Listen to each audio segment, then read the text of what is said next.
नमः परमहंस स्वादित चरण कमल चिन्मकरन्दाय भक्तजनमानस निवासाय श्रीरामचन्द्राय कृष्णात्वदीयपदपङ्कजपञ्जरान्ते अद्यैव मे विशतु मानसराजहंसः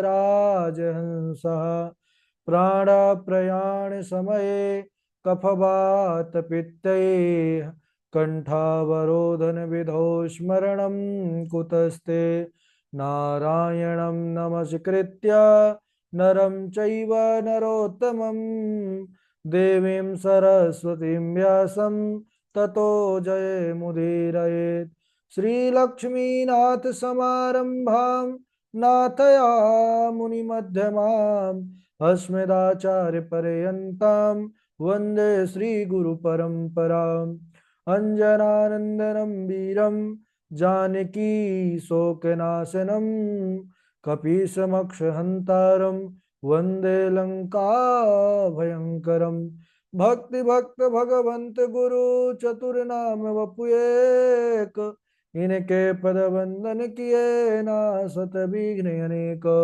बोलिए वृंदावन बिहारी लाल की जय। भागवत महापुराण की जय। सुखदेव भगवान की जय।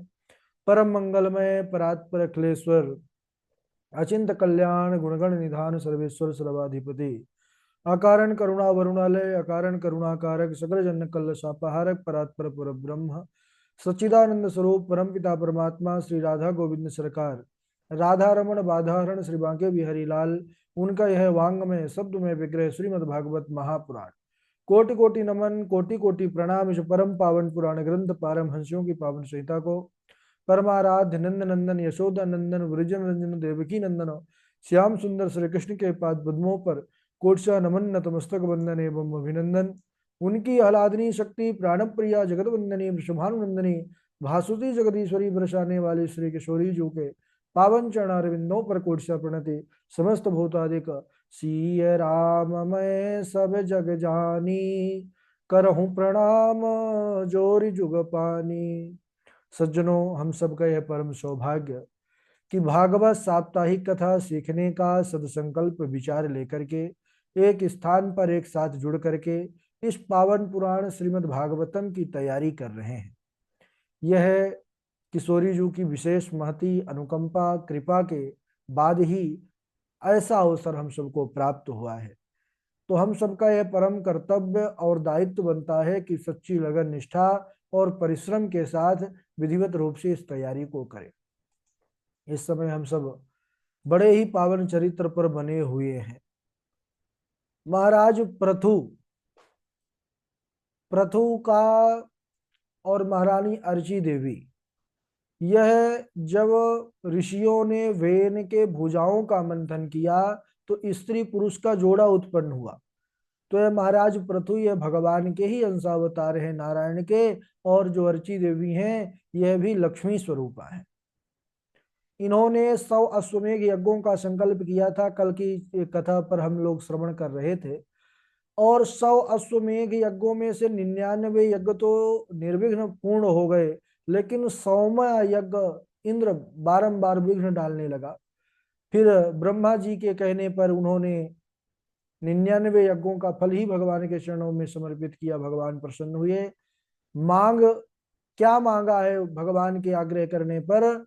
महाराज पृथु ने कहा कि मुझे 10,000 कान दे दीजिए कि निरंतर मैं आपकी कथा सरिता में गोता लगाता रहूं।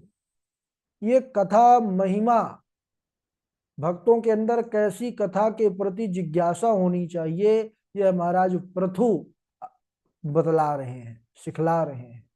उन्होंने 2 कानों में ही 10,000 कानों की श्रवण शक्ति प्रदान किया सज्जनों। इसके बाद वह अपनी प्रजाजनों को उपदेश देने लग गए और बड़ा सुंदर उपदेश दे रहे हैं कि या उद्धरेत करम राजा प्रजा धर्मेशु शिक्षयन प्रजा नाम समलम भुंगते भगम चास्वम जहाति सा। जो प्रजा होती है वही राजा नियुक्त करती है। राजा का भी इसमें कर्तव्य है कि अपनी प्रजा को स्वधर्म का पालन करते हुए उसको धर्म की ओर प्रेरित करे, क्योंकि जो राजा कि प्रजा पाप में लिप्त रहती है तो उसका फल भी राजा को मिलता है। तो आप सब मुझ पर कृपा कीजिए, अपने धर्म का पालन करते हुए भगवत भजन कीजिए। इस प्रकार समझा ही रहे थे सज्जनों की उसी समय चारों भैया सनक सनंदन सनातन सनत कुमार यह पहुंच गए हैं। चारों मुनीश्वरों को देखा है, महाराज पृथु बड़े प्रसन्न हुए हैं, उनका पूजन किए हैं और उनको जब सुंदर आसन पर बिठाल दिए तो उन्होंने समस्त प्राणियों के कल्याण के लिए बड़ा उत्तम प्रश्न किया है उनसे। कैसा प्रश्न किया कि हे मुनिवरों, शास्त्रे श्रियानेव सुनिश्चितो नृणाम क्षेमस्य सदृग् विमृशे सुहेतुः असंग आत्मा व्यतिरिक्त आत्मनि धृणारतिर्ब्रह्मणि निर्गुणे चया। आह, प्रश्न कर रहे हैं महाराज पृथु कि हे मुनीश्वरों, यह बतलाइए कि किस कार्य के द्वारा, किस साधन के द्वारा यह जो कलयुगी मनुष्य है, इन मनुष्यों का कल्याण कैसे हो सकता है सहजता में। उन्होंने कहा महाराज आपने बड़ा ही उत्तम प्रश्न किया है। चारों भैया मुस्कुरा करके जवाब देने लग गए कि हे राजन, शास्त्रों में तो प्राणियों के कल्याण के लिए एक नहीं अनंत उपाय हैं। शास्त्र इसीलिए बने ही हैं, शास्त्र पुराण। तो बस इतना ही समझना है कि आत्मा से अतिरिक्त जो भी पदार्थ है उनके प्रति वैराग्य हो जाना और परमात्मा में दृढ़ अनुराग हो जाना, यही सबसे बड़ा एक साधन है जो परमात्मा की ओर, परमात्मा के परम धाम की ओर ले जाता है। और यह विश्वास और यह करने की क्षमता कब आएगी? बोले जब गुरु और शास्त्रों के वचनों पर हम विश्वास करेंगे, भागवत धर्म का पालन करेंगे, योग निष्ठा, भगवान श्री हरि की उपासना, भजन, कथा श्रवण, इससे जो है परमात्मा के प्रति अनुराग बढ़ता है। सनकादि मुनियों ने इस प्रकार बड़ा सुंदर उपदेश दिया है कि कैसे मनुष्य अपने मन को भगवान के चरणों में लगा सकते हैं।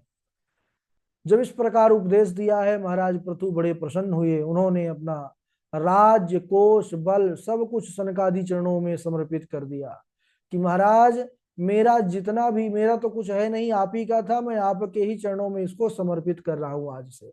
आप जानिए तेरा तुझको अर्पण, आप जानिए आपका काम जाने। सनकादि कुमारों ने देखा कि यह महाराज जी तो सब कुछ हमको ही दे दिए और हम तो,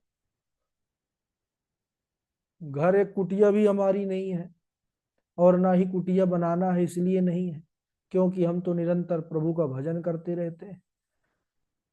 हाथ जोड़ करके कहा कि स्वमेव ब्राह्मणो भुंक्ते स्वम्बस्ते स्वम ददाति चा तस्यैवानुग्रहेणान्नं भुंजते क्षत्रियादयः। पृथु जी महाराज कहते हैं कि यह लीजिए, आज से आप ही इसके मालिक हैं महाराज। और वैसे भी ब्राह्मण की ही कृपा से सब लोग अपनी अपनी जो है आजीविका की रक्षा करते हैं। आपकी ही कृपा से तो संसार को प्राप्त होता है महाराज, इसलिए आपको ही मैं समर्पित कर रहा हूं। सनकादि मुनीश्वर बड़े प्रसन्न हुए राजा के इस भाव और त्याग से, लेकिन उन्होंने कहा कि हे राजन, इसको आज तक आप अपना मान करके इसका पालन कर रहे थे, आज से हमारा प्रसाद समझ करके इसका पालन कीजिए, हमको कुछ नहीं चाहिए, हम तेरे विरक्त जो है महात्मा। और इतना कह करके वह वहां से चले जाते हैं। सज्जनों, महाराज पृथु अपने पुत्रों के समान ही प्रजा का पालन करते थे, कर तो लेते थे। जैसे सूर्य गर्मी में क्या करता है, पृथ्वी से जल सोख लेता है, वाष्पीकरण जो होती है प्रक्रिया, लेकिन वर्षा ऋतु आने पर उसको वर्षा भी देता है, वापिस कर देता है। उसी प्रकार महाराज पृथु कर तो लेते थे, लेकिन प्रजा के हित में ही उस धन को व्यय भी कर देते थे। अब महाराज पृथु की सज्जनों वृद्धावस्था आ गई।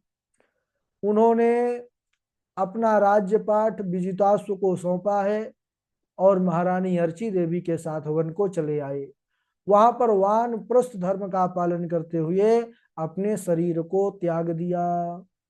महारानी अर्ची देवी चिता सजाती हैं, अपने पति के शरीर को रखती हैं और उनकी परिक्रमा करके पति चरणों में प्रणाम करके ध्यान करके और सती हो जाती हैं। बोलिए पृथु भगवान की जय।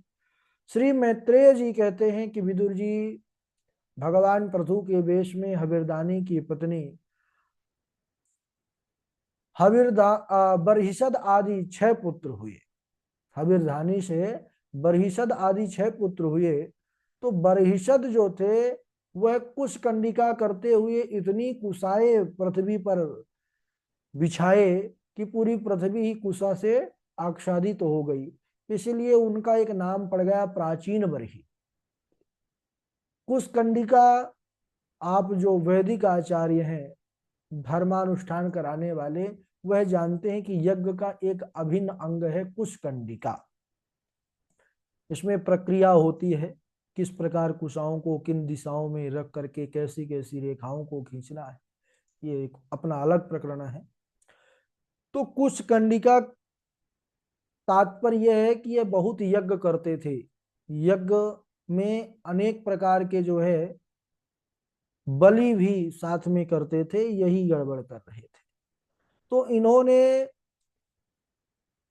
महाराज प्राचीन बरही ने समुद्र की पुत्री सप्तद्रुति से विवाह किया, जिससे प्रचेता नाम के 10 पुत्र हुए। महाराज प्राचीन बरही कर्मकांड में आसक्त देख करके देवर्षि नारद इनके पास आए और देवर्षि नारद ने देखा कि यह तो यज्ञ कर रहे हैं लेकिन यज्ञ में हिंसा हो रही है, और हिंसा जो होती है यह कभी कल्याण की ओर नहीं ले जाती है। तो नारद जी ने उनसे पूछा कि श्रेयस्त्वं कतमद्राजन कर्मणात्मनैहसे दुःख हानि सुखावाप्ति श्रेयस्तन्नेह चेष्यते। हे राजन, तुम इस प्रकार के कर्म के द्वारा अपना किस प्रकार का कल्याण करना चाहते हो? कल्याण किसे कहते हैं तुम जानते हो?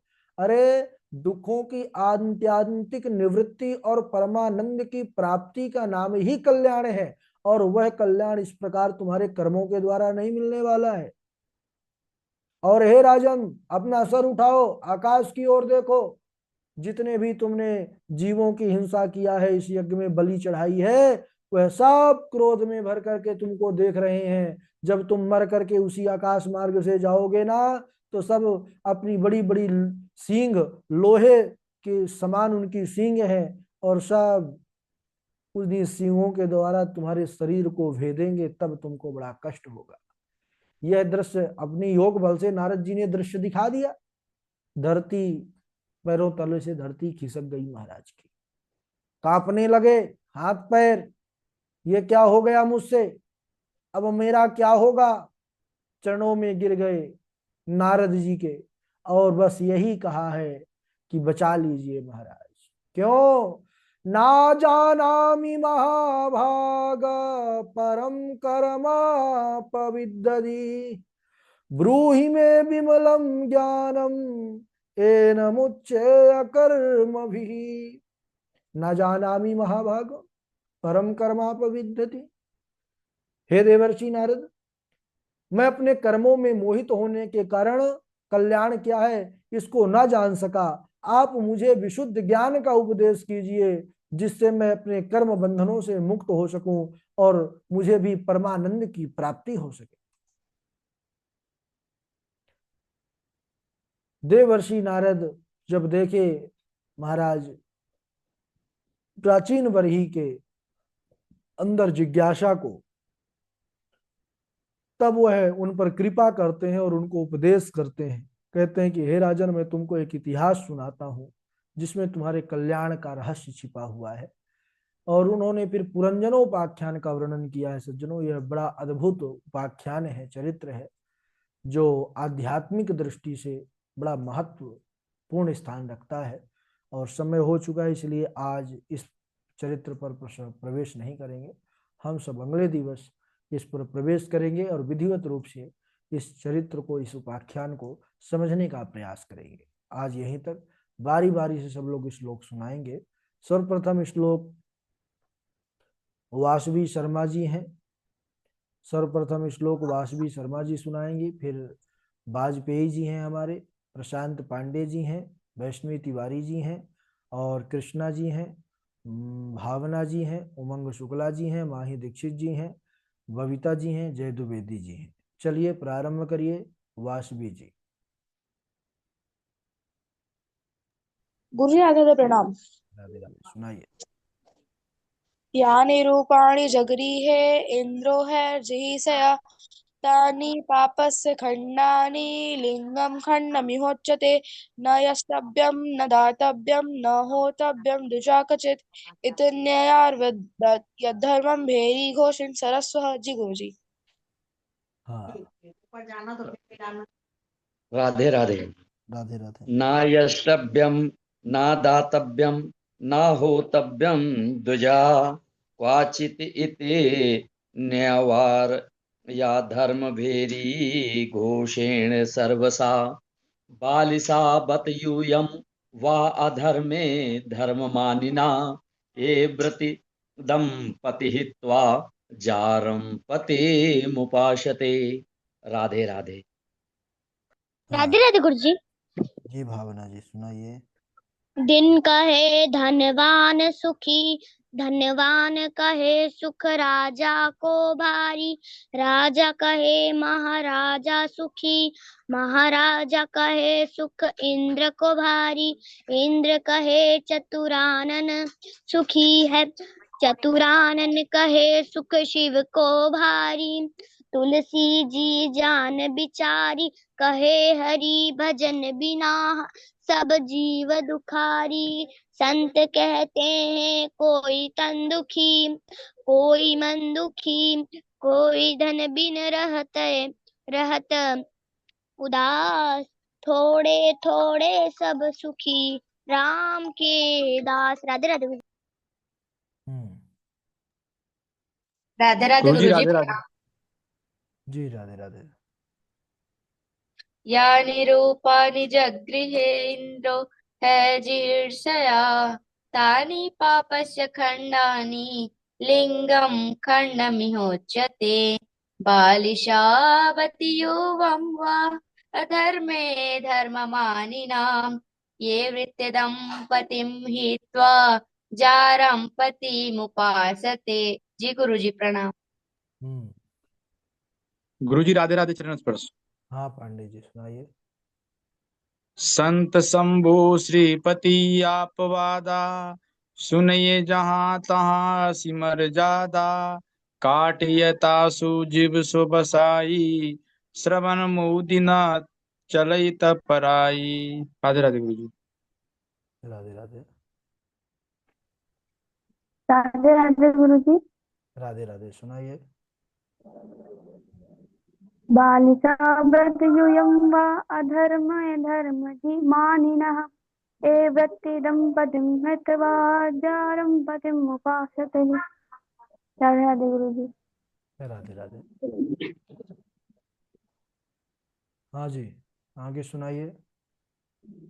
राधे राधे गुरुदेव। राधे राधे, सुनाइए। न न यष्टव्य न दातव्य न होतव्य द्वविजा क्वचितः इति न्यवारयद्धर्मं भेरिघोषेण सर्वशः बालिशा बतयूयवा अधर्मे धर्ममानिना ये वृत्तिदपति हित्वा जारपति मुहुपासते। राधे राधे गुरुदेव। राधे राधे।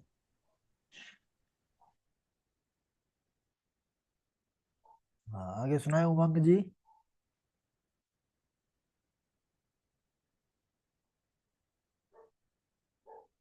हाँ उमंग जी सुनाए। बबीता जी आप सुनाइए। राधे राधे गुरु जी। हाँ राधे राधे, सुनाइए। न यस्तव्यं न दातव्यं न होतव्यं द्विजा कुचित् इति न्यवारद्य धर्मं भीरिघोषेण सर्वशः बालिशावति यूयं वा धर्मे धर्ममानिनः बालिशावति यूयं वा अधर्मे धर्ममानिनः ते ये व्रतिदं पतिं हित्वा जारं पतिम् उपासते। जी गुरु जी। ठीक है। और कौन अभी नहीं सुनाई है श्लोक? राधे राधे गुरुजी, चरण स्पर्श। हाँ जय जी, सुनाइए। न यष्टव्यं न दातव्यं न होतव्यं द्विजः क्वचित् इति न्यवारयद्धर्मं भेरिघोषेण सर्वसः बालिशाबत यूयं वा अधर्मे धर्ममानिनः ये व्रतिदं पतिं हित्वा जारं पतिमुपासते। राधे राधे गुरुजी, प्रणाम। राधे राधे।